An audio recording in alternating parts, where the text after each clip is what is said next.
ধ্রুব এবং উত্তানপাদের যে একটা উপাখ্যান রয়েছে সেটি জানি। এটি শ্রীমদ্ ভাগবত সহ অন্যান্য শাস্ত্রে খুব সুন্দরভাবে বর্ণনা করা হয়েছে। তো এখানে অনেক বিষয় শেখার রয়েছে এবং বিভিন্ন শাস্ত্রে সেগুলো অনেক সুন্দরভাবে পুঙ্খানুপুঙ্খভাবে বর্ণনা করা হয়েছে। আমরা বিষ্ণু পুরাণ যখন অধ্যয়ন করি সেখানে আমরা দেখতে পাই ধ্রুব মহারাজ যখন তার বিমাতার কুবাক্যের দ্বারা প্রভাবিত হলেন এবং মায়ের কাছে গেলেন, মা যখন তাকে বলল যে তুমি ভগবান অচ্যুতের আরাধনা করো, গোবিন্দের আরাধনা করো, তখন ধ্রুব মহারাজ গৃহ থেকে বনে চলে আসলেন এবং সেখানে এসে ব্রহ্মার পুত্র মরীচি, পুলহ, পুলস্ত্য, ক্রতু সহ সমস্ত ঋষিদের পরামর্শ গ্রহণ করলেন এবং তারপর নারদের কৃপা নিয়ে তিনি মধুবনে যমুনার তীরে এসে কঠিন তপস্যা করলেন।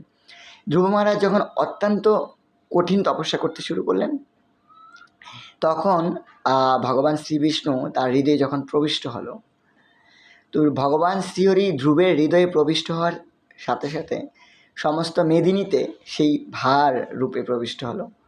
তখন এই মেদিনী বিচলিত হতে শুরু করলো, নদী সমুদ্র সমূহ উত্তালভাবে ক্ষোভিত হতে শুরু করে এবং এক পর্যায়ে দেবতারা অত্যন্ত বিভ্রান্ত হয়ে যায়। কারণ ব্রহ্মা থেকে শুরু করে দেবতা ইন্দ্র পর্যন্ত সমস্ত দেবতা, সমস্ত পদবীগুলো জীব তার কর্মফলে অর্থাৎ উন্নত কর্ম মাধ্যমে লাভ করে থাকে। তো দেবতারা বিচলিত হচ্ছিল, নিশ্চয়ই ধ্রুব এমন কোনো তপস্যা করছিল হয়তো বা ইন্দ্রপদ বা আমাদের কোনো পদবী গ্রহণ করার জন্য। সেই জন্য দেবতারা বিচলিত হয়ে ধ্রুবকে প্রভাবিত করার জন্য অনেক প্রচেষ্টা করছিল।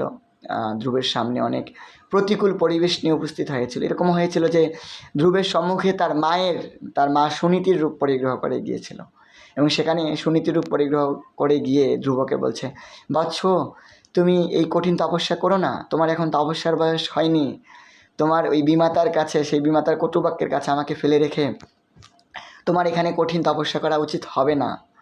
এভাবে তার মা বলছেন, মায়ের রূপ পরিগ্রহ করে বলছে, বৎস, তুমি আমাকে মেরে ফেলবে, আমি এখানে প্রাণ ত্যাগ করবো তুমি যদি তপস্যাতে বন্ধ না করো। কিন্তু ধ্রুব মহারাজ ভগবত চিন্তায় তন্ময় থাকায়, ভগবান গোবিন্দের সেই রূপের প্রতি নিমগ্ন থাকায় তিনি আর বিচলিত হলেন না। তারপর ধ্রুব মহারাজ মা বলল যে এখান থেকে পালাও, দেখো রাক্ষসরা কি ভয়ঙ্কর অস্ত্র নিয়ে, ধারালো অস্ত্র নিয়ে আসে এবং দেবতারাও বিভিন্ন রাক্ষসের রূপ পরিগ্রহ করে ভয়ঙ্করভাবে গর্জন করছে। তো এইভাবে এত প্রতিকূলতা অবস্থা, প্রচুর ঝড়ঝানটা এসে ধ্রুব মহারাজের তপস্যায় বিঘ্ন করার প্রচেষ্টা, কিন্তু ধ্রুব মহারাজ স্থির হয়ে রইলেন এবং অবশেষে তাকে ভগবান শ্রীহরি করুণা করলেন, দয়া করলেন, কৃপা করলেন। তো ধ্রুব মহারাজের এই উপাখ্যান থেকে আমি যেখানে দেখতে পেলাম যে ধ্রুব মহারাজের সম্মুখে তার মায়ের রূপ পরিগ্রহ করে এসেছে।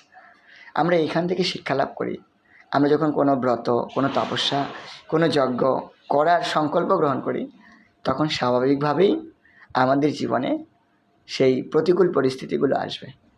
আমাদের কর্তব্য প্রতিকূল পরিস্থিতি যাই হোক না কেন ভগবত চরণে স্থির থাকা।